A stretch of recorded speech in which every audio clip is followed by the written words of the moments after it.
Assalamualaikum warahmatullahi wabarakatuh. Masih bersama saya Alvin Dirul.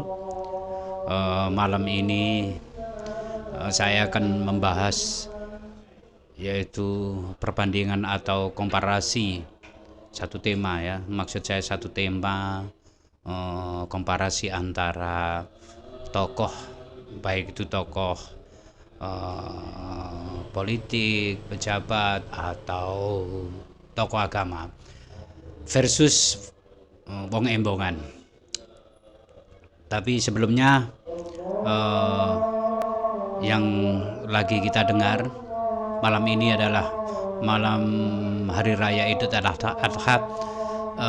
Saya ucapkan untuk dulur-dulurku kabeh yang ada di Indonesia, selamat merayakan Hari Raya Idul Adha 1444 Hijriah.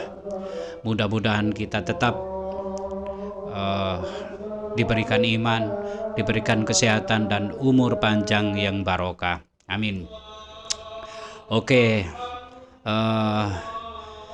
sebelumnya bukan bermaksud saya membandingkan ini mana yang lebih baik atau mana yang lebih pandai atau mana yang apapun yang tujuannya untuk siapa yang kalah, siapa yang menang. Jadi intinya malam ini kita akan menguji, menganalisa dari perbandingan tersebut bagaimana komparasi antara keduanya. Apakah dari ulasan nanti saya, tapi yang jelas nanti dulur-dulur atau saudaraku semua menyimpulkan sendiri. Jadi menyimpulkan dari semua ulasan yang saya akan sajikan, saya akan sampaikan. Ini versi ya, artinya sifatnya subjektif. Jadi ini hanya penilaian saya pribadi, mungkin mewakili orang-orang yang di Embongan. Oke, kita akan coba membahas apa sih perbandingan atau komparasi dari kedua bagian dari masyarakat kita ini.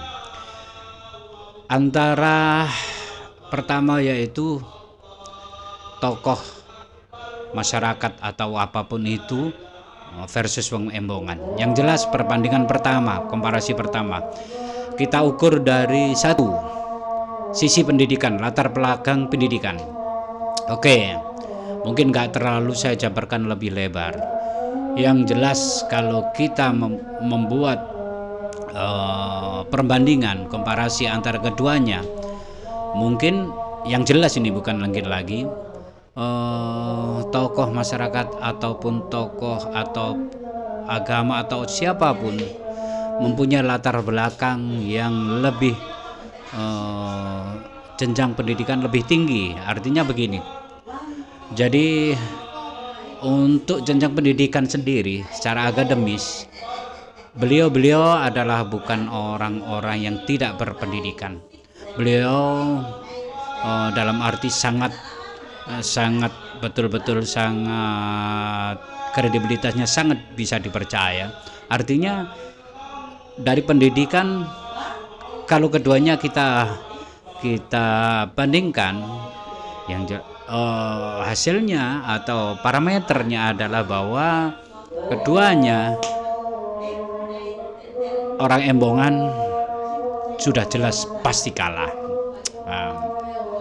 Kenapa? Karena jelas latar belakang dari tokoh-tokoh masyarakat, apapun itu tokoh agama atau politik atau pejabat, yang jelas mereka dari kecil sudah satu punya latar belakang yang menguasai ilmu itu didapatkan dari jenjang sekolah, mulai dari SD, SMP, SMA, perguruan tinggi, bisa jadi sampai ke jenjang S1, S2, S3. Dan balik lagi bahwa perbandingan keduanya sangat tidak seimbang. Dari satu poin untuk latar belakang pendidikan atau intelektualitas, tokoh masyarakat kita pasti menang. 1 poin itu. Kedua, kita ukur dari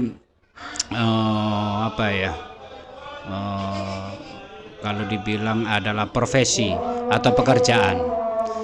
Dalam hal ini kalau pekerjaan untuk tokoh masyarakat, untuk tokoh-tokoh apapun itu juga pasti menang 1 poin. Kenapa demikian? Karena mereka bukan menjadi pekerja. Apa yang saya maksud pekerja? Mereka adalah bekerja dengan profesional. Artinya profesi mereka menempatkan diri mereka sesuai dengan bidang mereka, keahlian mereka. Walaupun nggak 100% seperti itu, tapi kebanyakan adalah secara profesi tokoh-tokoh masyarakat ini adalah mempunyai profesi atau pekerjaan yang sesuai dengan bidangnya. Kadang balik lagi tadi saya bilang, memang tidak semuanya dari latar pendidikan dia akan bekerja sesuai dengan profesi, memang bukan. Itu kalau dibilang bisa jadi dari basic atau background latar belakang pendidikan, ada yang mengenyam pendidikan ekonomi, ada yang mungkin dokter lah, punya titel dokter atau apapun. Nggak semuanya juga menempatkan dirinya atau profesi mereka sebagai ahli ekonom atau mungkin. Tapi yang jelas untuk profesi memang 1 poin dari tokoh masyarakat menang daripada wong embongan. Kenapa? Kalau orang embongan saya bilang atau dibilang orang-orang kecil ya, mereka akan bekerja bukan sebagai profesi. Atau profesi mereka apa? Yang jelas tidak mungkin. Yang ada cuman serabutan. Artinya serabutan apa yang mereka bisa walaupun tanpa keahlian. Contoh, sebagai satu contoh, banyak dari kalangan orang-orang embongan ini, satu, untuk pekerjaan mereka akan menjadi apapun tujuan mereka, alasan mereka adalah menjadi apapun, yang penting tujuannya mendapatkan duit. Jelas? Jadi untuk parameter atau komparasi keduanya, 50% mas tokoh masyarakat, penguasa atau pejabat publik atau tokoh agama, insya Allah 100% menang. 2 kemenangan, 2 poin untuk perbandingan mereka ini. Ketiga, yaitu finansial atau mungkin dibilang dengan harta atau kekayaan. Kalau mengenai yang ketiga ini, dulurku KP sudah pasti berasumsi atau sudah bisa menggambarkanlah bahwa menjadi tokoh masyarakat, menjadi tokoh publik, pejabat publik ataupun tokoh agama, mereka dengan pekerjaan mereka secara finansial, pendapatan mereka lebih besar. Karena memang apa? Ya, karena memang dari pekerjaan mereka sendiri itu menjadi pekerjaan yang profesional. Artinya mereka bekerja, yang saya katakan awal tadi, kedua tadi poin itu, yaitu bahwa mereka bekerja, enggak semuanya memang, cuman hampir rata-rata bekerja sebagai profesionalisme, sebagai dosen, sebagai tokoh agama, sebagai wakil rakyat, sebagai penguasa. Artinya poin di sini bahwa ketika poin itu yang terakhir finansial, sudah jelas dari kebanyakan perbandingan antara tokoh dan embong-embongan, satu lagi tokoh itu menang. Walaupun nggak semuanya itu, orang embongan pun ada sebagian kecil, saya bukan ngomong besar, bahkan kecil, yang mereka juga punya finansial yang lebih. Memang cuman prosentase, kalau kita bandingkan keduanya, bahwa persentase dari tokoh atau tokoh masyarakat atau apapun itu, tokoh apapun itu di masyarakat, yang jelas mereka lebih mapan dan mendapatkan kekayaan mereka dari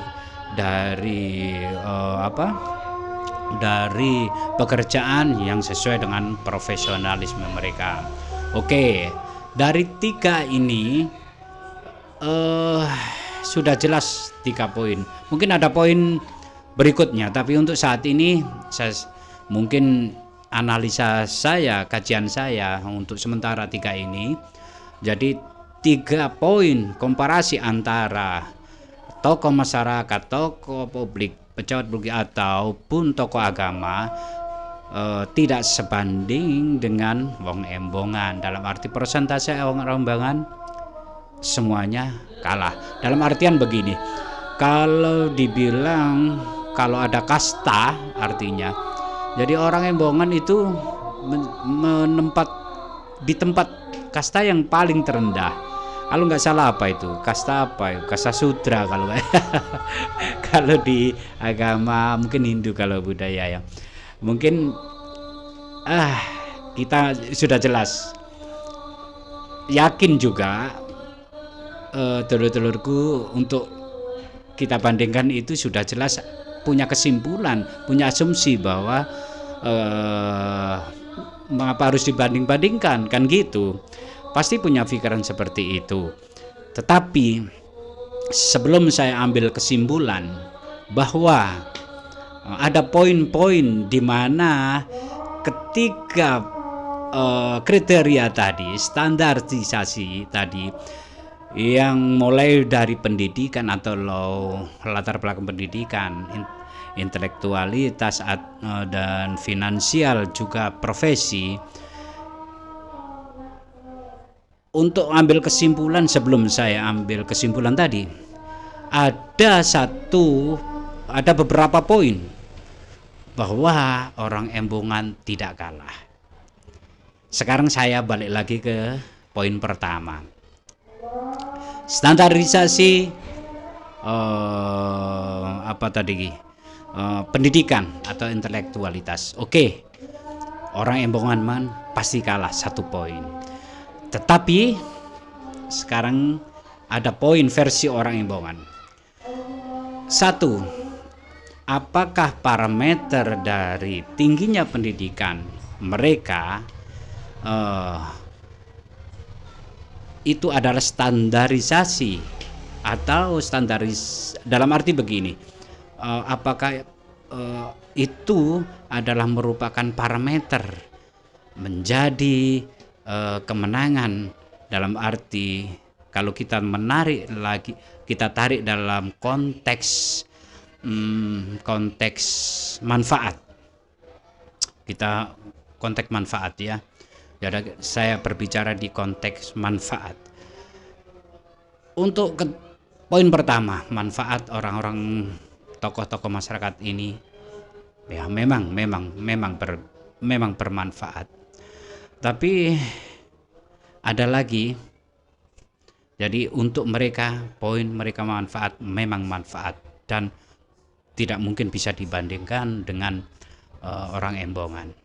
Cuman ada poin yang orang embongan masih bisa berargumen, masih bisa berharap atau bermimpi, bukan aja bermimpi tapi mungkin bisa menjadi alasan bahwa orang embongan menang. 1, poin yang pertama tadi, pendidikan atau intelektualitas. Saya lihat dari sisi kacamata kejujuran. Kalau kita lihat dari kacamata kejujuran, apakah pendidikan yang tinggi merupakan standarisasi atau parameter bahwa seorang yang mempunyai pendidikan tinggi bisa menjadi, atau apakah itu standarisasi atau parameter dari kejujuran. Jadi kalau kita bandingkan komparasi keduanya antara tokoh masyarakat dan orang embongan, kalau kita lihat dari sisi kejujuran, kacamata kejujuran, Poin pertama, pendidikan tidak menjadi alasan atau parameter dari suatu kejujuran, karena terbukti di jalan, di lapangan, mereka yang mempunyai kelebihan atau intelektualitas tinggi atau pendidikan tinggi tidak menjamin mereka menjadi orang yang jujur. Justru menjadikan kesempatan dia memperoleh pendidikan itu adalah untuk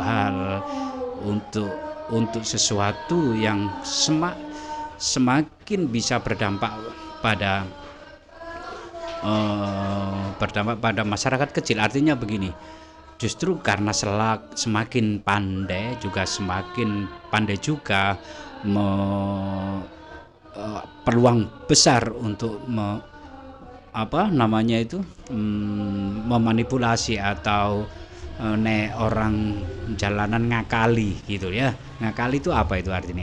Artinya justru punya kesempatan mereka semakin memperbodoh kita atau mendoktrin kita atau membujuk kita dengan keilmuannya. Jadi satu, kacamata jujur bahwa pendidikan tidak menjadi standarisasi atau tidak merupakan parameter bahwa seorang lebih tinggi ilmu secara akademis atau intelektualitasnya menjadi seorang jujur. Jadi untuk poin ini, pendidikan orang jalanan saya lihat lebih jujur. Jadi 1:1. Kenapa?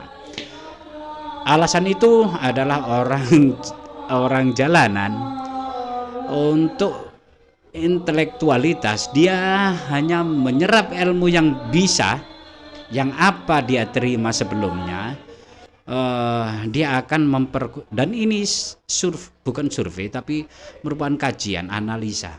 Dia akan bekerja atau melaksanakan dengan ilmu yang hanya sedikit. Jadi artinya begini, kalau komparasi keduanya, seorang tokoh semakin pandai, semakin tinggi pendidikan, dan wong embongan mendapatkan sedikit sekali ilmu atau pendidikan.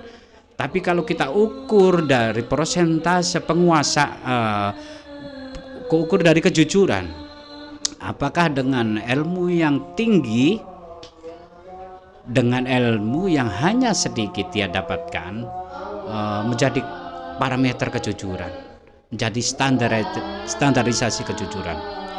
Yang jelas kebanyakan orang-orang yang punya pendidikan sedikit saja, dia akan melaksanakan apa yang dia tahu. Itu kebanyakan. Dari artinya kalau orang tokoh dia saya gambarkan punya ilmu 100, sedangkan orang wong embongan hanya 2, anggap saja 2. Dari 100 ini, dari orang tokoh ini, yang dia laksanakan dari penguasaan ilmunya ini, yang mungkin dia secara teoritis dia mungkin hanya secara teoritis saja untuk melaksanakan, untuk mempresentasikan menjadi seorang jujur, tidak menjadi jaminan. Jadi mending kalau kita bandingkan, mungkin orang embongan hanya punya sedikit ilmu tapi dia terapkan sesungguhnya atau semuanya. Berarti kalau kita terapkan di angka kejujuran itu lebih baik atau lebih poin lebih menguntungkan, lebih memenangkan dari wong embongan. Kalau cuma 2 ilmu dia terapkan 2, berarti 100% orang embongan lebih jujur. Dari 100 penguasaan ilmu dia terapkan hanya 4, hanya 5, berarti 50% dari tidak kejujuran terdapat di orang yang punya intelektual tinggi. Jadi untuk ini orang embongan saya kira ada 1 poin untuk menang di tingkat kejujuran. Ada lagi tadi itu finansial dan lainnya, kita tidak bahas itu dulu. Untuk itu jadi kesimpulannya, untuk Poin pertama berimbang 1 lawan 1. Untuk yang kedua yaitu finansial. Artinya begini, kalau finansial sudah jelas menang. Cuman kalau di agama Islam mungkin begini, kalau orang kaya bersedekah itu biasa. Tapi orang yang hanya berkecukupan bersedekah itu adalah luar biasa. Balik lagi ke persentase tadi. Mempunyai harta 1 miliar, dia seumpama ini hanya umpama aja. Seorang yang punya finansial atau harta yang banyak, seorang tokoh, dia mempunyai harta 1 miliar, dia sumbangkan hanya 50 juta. Mungkin kelihatan besar, tapi coba kita bandingkan dengan wong embongan ini. Dia mempunyai hanya 100 juta atau 50 juta, mungkin bisa jadi sebanyak 10 juta. Dari sekian, seumpama ini 10 juta, disumbangkan 2 juta. Berarti persentase 10 juta ke 2 juta adalah 20%. 20%. Sedangkan untuk tokoh masyarakat ini, dia punya 1 miliar, dia sumbangkan 50 juta. Berarti nilai persentasenya adalah 0,5%. Kalau kita komparasi, kita bandingkan keduanya, wong embongan menang 1 poin lagi di menang di tingkat keikhlasan. Ini tingkat keikhlasan. Jadi tingkat keikhlasan dari keduanya mungkin nilainya besar dari wong tokoh masyarakat ini. Tapi kalau kita dibandingkan persentase itu, yang jelas orang embongan menang, karena persentase dari 10 juta 2 juta adalah 20%. Dan itu yang sering saya lihat juga, banyak orang-orang yang hanya mempunyai tidak mempunyai harta atau finansial yang berlebihan, tapi kadang ada banyak sekali tidak orang wong embongan ini tidak punya apa-apa, tapi dia bersedia berkorban atau bersedekah dengan tenaga. Luar biasa itu. Jadi ada 2 kemungkinan kemenangan ya. Jadi 1 itu untuk pekerjaan atau profesi. Kalau profesi yang jelas tokoh masyarakat atau tokoh apapun itu pasti menang. Karena apa? Mereka mempunyai latar belakang pendidikan yang tinggi, mempunyai kemampuan untuk itu. Dan untuk profesi ini orang embongan jelas kalah tadi, karena orang embongan apapun dikerjakan, dilaksanakan, yang penting intinya uang. Oke, karena memang mereka tidak punya kesempatan untuk itu, secara finansial juga tidak menunjang untuk menjadikan mereka seorang profesional. Banyak kan buruh tani, buruh pabrik, atau mungkin pengusaha kaki lima, dan itu kebanyakan. Cuman satu lagi, kalau keduanya kita bandingkan di masalah profesi ini, wong embongan memang kalah untuk itu. Untuk kejujuran, saya yakin keduanya juga mungkin susah untuk, karena memang kejujuran ini agak susah. Baik yang tokoh masyarakat atau wong embongan, mereka punya kesempatan untuk berbuat melakukan hal-hal yang negatif. Cuman kesempatan untuk melakukan sesuatu yang tidak jujur, orang embongan menang 1 poin karena mereka tidak ada kesempatan. Kenapa? Karena mereka hanya seorang buruh pabrik mungkin, yang bisanya cuma terima gaji, berarti bekerja sesuai dengan profesinya mereka. Atau mungkin dia seorang buruh tani. Apa yang mereka lakukan sebagai buruh tani untuk melakukan sesuatu di kecurangan di kerja mereka? Dan kesempatan inilah yang menjadi satu poin kemenangan di Wong Embongan. Tapi justru orang-orang yang punya profesi di tokoh masyarakat ini, mereka banyak sekali punya kesempatan dan banyak sekali kita mungkin tidak sudah menjadi rahasia umum, apapun mereka profesinya, tetap memang orientasi mereka adalah uang, tapi kesempatan melakukan ketidakjujuran, manipulasi atau rekayasa sangat besar. Dalam arti kalau kita bandingkan komparasi kedua-duanya ini, Wong Embongan menang 1 poin. Jadi untuk semua pendidikan, pekerjaan, dan